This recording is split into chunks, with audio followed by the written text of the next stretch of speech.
Hello guys, welcome back to 1 Minute IT Shot.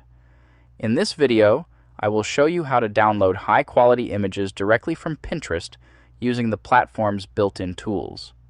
First, open your web browser, navigate to pinterest.com, and log into your main feed. Avoid downloading directly from the home grid, as these image cards are low-resolution preview thumbnails.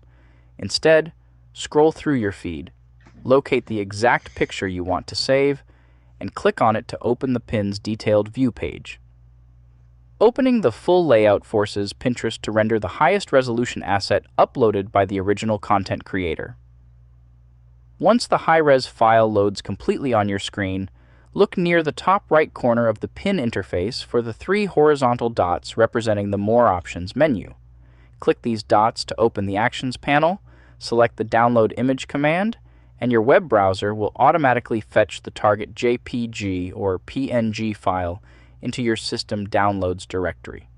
Keep in mind that if a creator has explicitly disabled offline distribution for their profile, this option will be missing, and you should respect their asset settings. And that is it. If this video helped you out, please leave a like, subscribe to 1 Minute IT Shot, and I will see you in the next one.